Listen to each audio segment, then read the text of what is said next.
"Leave the car," my mother-in-law screamed as I pulled away from the curb. In the rearview mirror, I saw Patricia running after the Porsche in her white sandals, one hand raised as though she could order me to stop. My 3-year-old son Noah sat quietly in his car seat behind me, clutching the little red truck he carried everywhere. Patricia believed the Porsche belonged to her son. She believed the house behind her did too. By breakfast the next morning, that illusion would begin to collapse. 20 minutes earlier, our backyard had been full of folding chairs, paper plates, and relatives celebrating my father-in-law George's retirement. The cookout was being held at our home in Fairfax County, Virginia. I had spent 2 days preparing for it between my civilian job and an Army Reserve training weekend. At first, Patricia's remarks were small enough to ignore. She praised Daniel for giving the family such a beautiful place together. Then she told his aunt that my reserve duties were a hobby that kept me away from my responsibilities. When I carried a bowl of potato salad outside, she looked at my dress and asked whether Daniel had paid for that too. A few people lowered their eyes. Nobody challenged her. Daniel stood near the grill, pretending to be busy with the hamburgers. I had been married to him for 5 years. I knew the expression on his face. It meant, "Please let this pass." For years, I had done exactly that because I mistook silence for peace. Then Patricia crouched beside Noah and smoothed his hair. One day she said loudly, "You'll understand that your father is the one who keeps a roof over your head." I set down my glass. "Patricia, please don't undermine me in front of my son." The yard went still. Even Noah looked from her to me. Patricia rose slowly. "After everything this family has done for you, you choose George's retirement party to disrespect me. I asked you not to say something untrue to my child." She pressed a hand to her chest. Daniel finally left the grill, but he did not come to my side. "Claire, apologize to my mother," he said. I stared at him. For what? His jaw tightened because his family was watching. "Either apologize to my mother or pack your things and get out of my life." Noah was close enough to hear every word. That decided it. "Fine, I'll go." I lifted Noah into my arms, carried him through the house, and took only his overnight bag from the hall closet. Daniel followed as far as the front porch, but made no attempt to stop us. After Patricia screamed for me to leave the car, I drove 10 minutes to a hotel. Once Noah was settled, I texted Daniel our location and offered a video call. Whatever happened between us, I would not hide his child or use Noah as punishment. Daniel did not answer. At 8 o'clock the next morning, my attorney, Elena Morales, placed a call to my husband. And for the first time, Daniel was about to hear the truth stated without anyone protecting his pride. Elena called me 15 minutes after she hung up with Daniel. "He's angry," she said, but he listened. That mattered. For most of our marriage, Daniel's anger had ended difficult conversations before they ever reached the truth. This time, someone had required him to hear the facts. Elena had not threatened him or tried to frighten him. She had simply explained that I had retained counsel regarding a temporary separation, preservation of our finances, and a written parenting schedule for Noah. She also told him that neither the house nor the Porsche could be sold, borrowed against, or transferred while ownership records were being reviewed. The truth was, those records had never been complicated. My grandmother Ruth had raised me during the years when my own mother was struggling to stay sober. Her house was not a mansion. It was a comfortable 4-bedroom colonial built in the 1980s with creaking stairs and a maple tree that dropped leaves faster than anyone could rake them. When Grandma Ruth died, I was 23. She left the mortgage-free house to me along with a small parcel of land outside Richmond. I sold that land 2 years later and used part of the money to buy a certified pre-owned Porsche Cayenne. I chose the Cayenne because it was safe, practical, and large enough for the family I hoped to have someday. Both purchases happened before my wedding. The deed and vehicle title were in my name alone, and the funds could be traced to my inheritance. At the time, an estate attorney had advised me to keep those assets separate. I followed that advice carefully, never using our joint account for major improvements or loan payments. Daniel moved into the house after we married. At first, his family's misunderstanding seemed almost innocent. Patricia once complimented him on buying such a lovely home, and Daniel merely smiled. Later, I asked why he had not corrected her. "She's proud of me," he said. "Why embarrass her over paperwork? I should have insisted on the truth then." Instead, I let the moment pass. I told myself a strong marriage did not need public credit. What I failed to understand was that Daniel was not protecting his mother from embarrassment. He was building an image of himself with things that belonged to me. During Elena's call, Daniel protested that I could not take his son and everything he owned. Elena answered calmly. "Claire has not taken Noah out of Fairfax County. She gave you his location and offered contact. As for the property, I suggest you review the deed and vehicle title before describing either asset as yours." She proposed temporary terms that would let Daniel remain in the house while we discussed the separation. She also made clear that he could not grant anyone else permission to move in. Every point from the call would be sent to him in writing. Less than a minute after Elena finished updating me, Daniel's name appeared on my phone. When I answered, he did not ask about Noah. "What exactly did you tell your lawyer?" he demanded. "I told her the truth," I said. "Now I want you to do the same." Daniel went silent for a moment, then his voice hardened. "You're turning one bad afternoon into a legal war." "No," I said. "Your mother humiliated me in front of our son, and you ordered me out. I'm making sure we handle what comes next responsibly." He started to interrupt, but I asked the question that had followed me from the cookout to the hotel. "Why does your mother think she has the right to throw me out of my own house?" At first, Daniel blamed Patricia. He said she made assumptions, exaggerated everything, and liked telling relatives that her sons were successful. None of that explained why she believed the Porsche was his, or why he had stood there and allowed her to scream at me. "Daniel," I said quietly, "what did you tell them?" His answer came in pieces. Early in our marriage, Patricia had compared him constantly with his older brother Mark, who owned a dental practice in Maryland. Daniel had grown tired of hearing about Mark's income, Mark's vacations, and Mark's new house. So one Sunday, when Patricia praised our home, Daniel told her he had bought it shortly before our wedding. He claimed my name was on the deed for financial reasons. Later, he told his family the Cayenne had been an anniversary gift from him. I sat on the edge of the hotel bed watching Noah stack plastic cups on the carpet. The lie was no longer a misunderstanding I had failed to correct. My husband had used my inheritance to create a version of himself his family would admire. Worse, he had let them treat me like a dependent because their contempt helped make his story believable. There's more, he admitted. Several months earlier, George and Patricia had begun talking about selling their house after George retired. Daniel had promised them they could move into our downstairs guest suite while they looked for something smaller. "You offered them a room in my house without asking me. I thought you'd come around," he said. "They're my parents." "So you expected me to accept a decision you had already made?" Daniel apologized, but even then he did not fully understand. He said the lies had gotten out of control. He said he had never intended to hurt me. Then he asked whether I could simply apologize to Patricia so everyone could calm down. "You still think the problem is that your mother's feelings were hurt," I said. After the call, I asked Elena to help me review our joint finances before I made any decision about the marriage. I expected to find ordinary expenses, perhaps a few purchases Daniel had neglected to mention. That afternoon, the first 16 months of bank records arrived. Near the bottom of the statement were repeated electronic transfers to George and Patricia transfers I had never seen approved or discussed, and together they totaled nearly $12,000. The $12,000 had not disappeared in one dramatic withdrawal. It had left our account quietly, $300 here, $800 there over 16 months. Some transfers were labeled home repair, others said card payment or simply dad. Daniel had sent the money from our joint savings, an account built from both our paychecks, and intended for emergencies, Noah's future, and repairs to the house. When I confronted him, he did not deny it. "My parents were struggling," he said. "Dad's retirement took longer than expected, and the roof started leaking. You could have asked me. I knew what you'd say." That sentence hurt almost as much as the transfers. He had not forgotten to tell me. He had decided that my answer did not matter. Daniel insisted his parents believed the money came from his sales bonuses.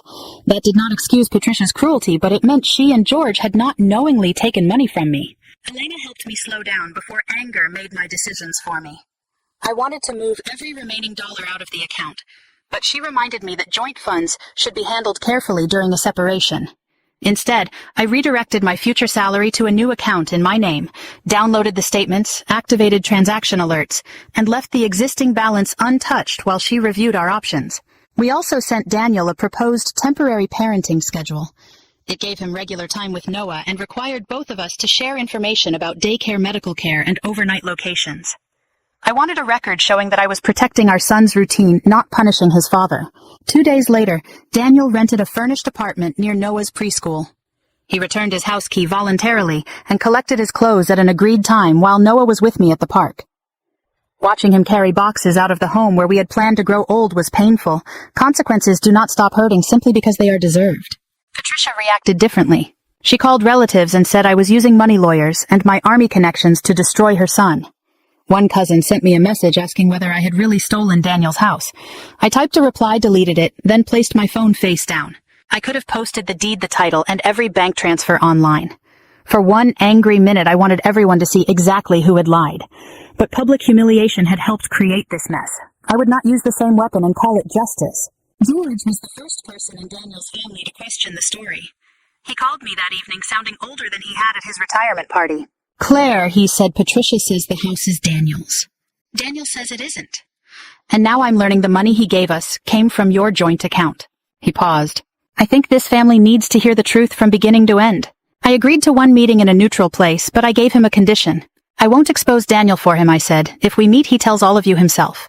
The meeting took place the following Tuesday in the office of a family counselor George knew through his church. The room was deliberately plain, 4 upholstered chairs, a box of tissues, and no family photographs or familiar walls for anyone to claim as their territory. Patricia arrived carrying a folder and the certainty that I had taken something from her son. Before we had all sat down, she accused me of keeping Noah away from Daniel and using legal tricks to seize his property. I have never denied Daniel his scheduled time with Noah, I said. And I have not seized anything. On the table in front of me were copies of the deed, the Cayenne's title, and the bank statements. I did not open them. This was Daniel's truth to tell. George looked at his son. You asked us to come. Start talking. Daniel's hands remained clasped between his knees. For several seconds he stared at the carpet. Then he admitted that I had inherited the house before our marriage. He told them I had purchased the Porsche with money from the land my grandmother left me.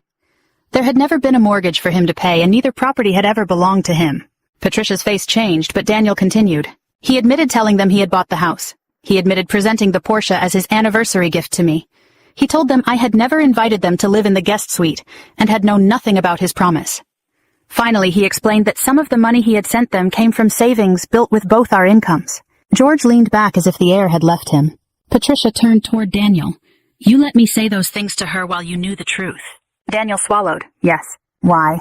Because correcting you would have exposed me. For once, no one rushed to fill the silence. Patricia looked at the papers in front of me. I slid the deed and title across the table. She read my name on both, then set them down without a word. I had imagined this moment during several sleepless nights. In those imaginings, I felt vindicated. Sitting there, I felt only tired. I'm not here to take Daniel's house from him, I said. It was never his. I'm here because my son watched his father tell his mother that humiliating me had no consequence. Patricia's eyes filled, but her first attempt at an apology still protected her pride. I'm sorry if you misunderstood what I meant. I didn't misunderstand you, I replied. You said exactly what you meant, and Noah heard it. An apology begins with naming what you did, not questioning how I heard it. George lowered his head. Daniel did not defend her. The counselor asked what I wanted from the meeting. I said I wanted the lies corrected, the money accounted for, and every adult in the room to understand that Noah would not be used to carry messages or choose sides. Then Daniel looked at me with a fragile kind of hope. Now that everything is out, he asked, can we go home and work this out? I held his gaze. No. Knowing the truth does not erase what happened. The separation continues. The words sounded firm in the counselor's office. Driving back to the hotel, however, I cried at a red light where no one could see me. I had not wanted to defeat Daniel. I had wanted him to stand beside me when his family humiliated me. Now he was living in a furnished apartment. I was preparing to return to a quiet house, and Noah kept asking when we would all eat breakfast together again. Daniel's consequences were real, but they were not cruel. He still had his job, his income, and regular time with his son. What he no longer had was the comfortable image he had built around property that was never his. 2 days after the family meeting, he sent a written message to every relative who had attended George's retirement cookout. He stated plainly that I had owned the house and Porsche before our marriage, that I had contributed substantially to our family, and that he had lied because he was ashamed of feeling less successful than his brother. He also wrote that I had not kept Noah from him. Daniel showed me the message before sending it, but he did not ask me to soften it. He also signed a repayment plan for the money taken from our joint savings. The monthly amount was manageable, and every payment would be documented. Then he began meeting with an individual counselor to confront a habit he had carried for years. Whenever he feared disappointing his mother, he lied, delayed, or allowed someone else to absorb her anger. A week later, Noah and I returned home. His toys were exactly where we had left them. Daniel's coffee mug still sat beside the sink. I put it in a cabinet because I could not bear to see it yet. I could not bring myself to pack it away. That evening, while I tucked Noah into bed, he asked, did Daddy leave because Grandma said Mommy was bad? The question struck deeper than any argument about money. No, I told him. Daddy left because the grown-ups need time to make better choices. You did nothing wrong, and Mommy and Daddy both love you. The next day, Daniel and I repeated that message together during a video call. We used simple words and made no promises we could not keep. The following Saturday, Daniel brought Noah home after their afternoon together. While we stood at the front door discussing preschool, Patricia's car pulled into the driveway. She walked toward us without calling first. I need to see my grandson, she said. This has gone far enough. I felt Daniel tense beside me. Months earlier, that tension would have become my burden. This time he stepped between Patricia and the doorway. "Mom, you don't enter Claire's home unless she invites you." Patricia stared at him. "You're choosing her again." "No," he said. "I'm finally taking responsibility for what I helped you do." She left angry, but Daniel did not chase her or ask me to excuse her behavior. That night, Patricia left me a voicemail. For the first time, her apology did not begin with the word if. Patricia's message was nearly 4 minutes long. "Claire, I humiliated you in front of Noah," she began. "I treated you as though you were living on Daniel's generosity. I screamed at you about a car that was never his, and I helped make your little boy feel unsafe in his own home." Her voice shook, but she did not blame confusion stress or anything I had said. "I was wrong. You do not owe me forgiveness. I only wanted to say that clearly." I listened twice. My apology did not repair what had happened, but it was the first time Patricia had spoken about her behavior without reaching for an excuse. Over the next 3 months, Daniel continued to follow the parenting schedule. He arrived on time, paid his share of Noah's expenses, attended counseling, and made every scheduled repayment to our joint savings. He never used Noah to ask when he could come home. Patricia did not call again until she sent me a short message asking whether I would meet her and George in a public place. I agreed to 30 minutes at a quiet park near the library. She looked smaller without an audience around her. George sat beside her on the bench, but he let her speak for herself. Patricia told me that George's retirement had frightened her more than she had admitted. Their savings were thinner than she had believed, and she feared becoming dependent on their children. At the same time, she was afraid Daniel's marriage had reduced her influence over him.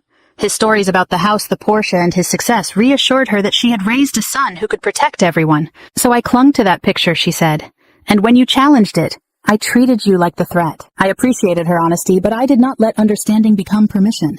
"Fear may explain why you behaved that way," I said. "It does not excuse what Noah heard." "I know." I told Patricia that any future relationship with my son required clear boundaries. She could not criticize either parent in front of him.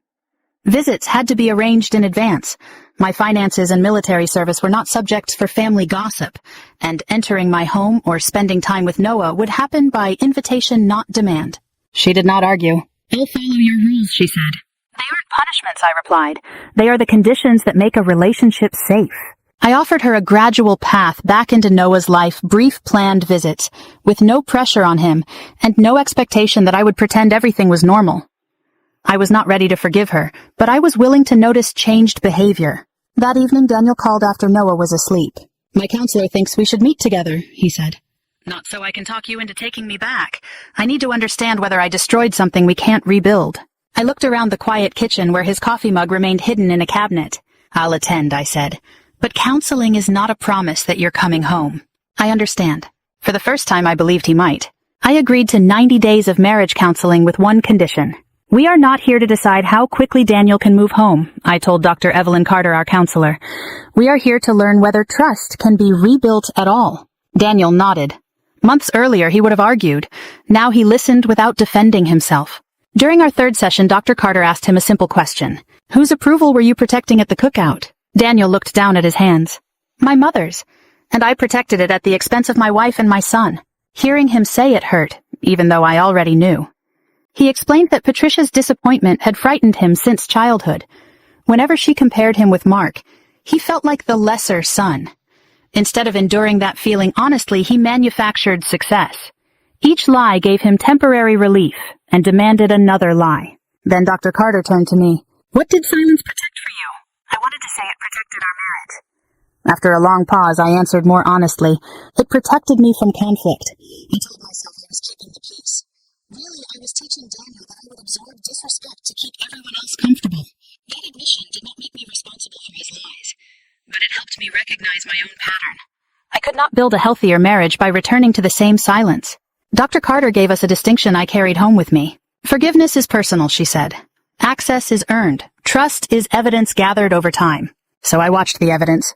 Daniel continued counseling, followed the parenting schedule, and never tried to win me back with gifts. When Patricia had her first short visit with Noah, she arrived 10 minutes early but waited in her car until the scheduled time. She brought a coloring book, asked permission before photographing him, and left when the visit ended. The change was small enough to seem ordinary. That was precisely why I trusted it more than a dramatic promise. George supported the boundaries, too. When Patricia complained once that a 90-minute visit felt cold, he told her Claire is not making you pay forever. She is asking you to prove you can be safe today. Daniel also changed how he spoke about the property. He never asked to drive the Cayenne or suggested that the house was legally his. In counseling, he admitted that both had become symbols of the success he wanted others to see, instead of the security my grandmother had intended for me. At the end of 90 days, I was not ready for Daniel to return, but I was no longer certain divorce was the only safe choice. We agreed to continue counseling while remaining separated. 6 months after the cookout, Noah's 4th birthday approached. We chose a local park so the day would belong to him, not to the house. Invitations went to both sides of the family. Then Daniel's sister Megan sent him a joke about Claire's property war. Daniel showed me the message before answering. "I know this is another test," he said. He was right. Soon we would all stand together again, and I would learn whether his changes could survive an audience. The morning of Noah's birthday, I almost canceled the party. A family gathering had started our separation, and I feared another might undo our progress. But Noah had spent weeks talking about cupcakes, balloons, and the playground's really fast slide. He deserved a day untouched by adult shame. Daniel arrived early with folding tables and did not act as though setting them up earned praise. Patricia and George came at the agreed time. Patricia waited for my invitation before hugging Noah. For the first hour, everything felt cautiously ordinary. Then Megan stood beside the picnic table watching Daniel cut Noah's cake. "So, Claire," she said loudly, "did you ever imagine you'd win the whole family property war?" A few relatives gave uncertain laughs. Daniel set down the knife before I could answer. "There was no property war," he said. I lied. "The house and car were always Claire's, and she paid the price for the story," I told. Megan's smile faded. Daniel did not look at me for approval, or wait until we were alone to explain himself. He corrected the lie while the same people who had once admired it were listening. Patricia surprised me by adding, "That subject is finished, Megan." It lasted less than a minute, but that minute mattered more than every apology Daniel had given. He had defended the truth when doing so cost him comfort. That was the kind of evidence Dr. Carter meant. By then, Daniel had repaid the $12,000, including my share, and our financial records had remained open for months. We had also met separately with attorneys about what would happen if we tried again. Neither lawyer represented both of us, and neither treated reconciliation as a reason to abandon caution. The postnuptial agreement confirmed that the house and Cayenne remained my separate property. It required both of us to approve large gifts to relatives, created transparent household accounts, and protected each spouse from debts the other had not disclosed. It also stated that Noah's needs and parenting time would never be bargaining tools. Daniel signed only after his own lawyer reviewed every page. After the party, Daniel and I sat on a bench while Noah chased bubbles with George. I told Daniel that his response to Megan had mattered because he had not left me to defend reality alone again. Still, I was not ready for him to carry his suitcases back into my house as though one good afternoon had repaired everything. We agreed on a gradual trial reconciliation. He would join us for dinner twice a week, attend counseling, and spend occasional family days with us while keeping his apartment. We would review the arrangement after 2 months, according to how safe and honest our home felt, not how badly either of us wanted the old life back. Daniel looked across the park at Noah, then back at me. "If I come home someday, can we build something that belongs to both of us, even if the house never does?" I understood he was no longer asking for ownership. He was asking whether honesty, shared choices, and daily responsibility could create a home no deed could guarantee. Maybe, I said, but we build it slowly and we build it truthfully. 1 year after George's retirement cookout, we gathered again in my backyard. This time there were no speeches about who provided the house and no quiet struggle over who held authority. There was only grilled chicken Noah's laughter, and a folding table covered with dishes everyone had helped prepare. Daniel had moved home 3 months earlier after our trial reconciliation had grown from 2 dinners a week into a steady family routine. He kept his apartment until both Dr. Carter and I believed the change was durable. Even after returning, he continued individual and marriage counseling. Trust did not reappear when his suitcase crossed the doorway. It returned in small, repeated choices. He asked before making large purchases. He showed me financial statements without being reminded. When Patricia disagreed with a boundary, he spoke to her himself instead of asking me to endure her displeasure. None of those actions were dramatic enough for a movie. They were strong enough for a marriage. Patricia arrived that afternoon and waited at the gate until I invited her in.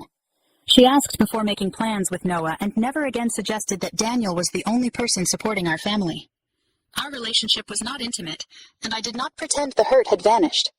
But it had become respectful, honest, and safe.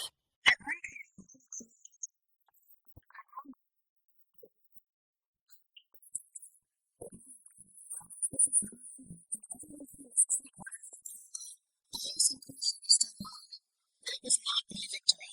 My victory was was refusing to teach my son that keeping a family together requires one person to accept humiliation. Daniel's victory was learning that love did not give him permission to hide behind a lie. Patricia's was discovering that an apology becomes meaningful only when changed behavior follows it. I also understood that reconciliation was not the same as returning to the marriage we had before. That marriage had been built around avoidance. What we were creating now required harder conversations, clearer boundaries, and the humility to admit when either of us was wrong. The legal protections mattered. Separate property records, independent lawyers, documented repayments, transparent accounts, and a written parenting schedule kept fear from turning into chaos.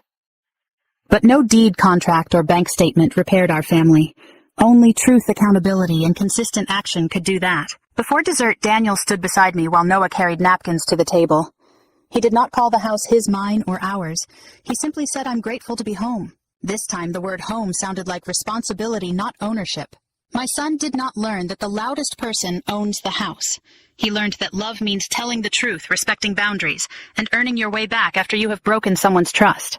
If this story made you think about the difference between forgiveness and restored trust, I hope you will share your thoughts below. And if you believe families can heal without pretending the hurt never happened, please subscribe and join me for the next story.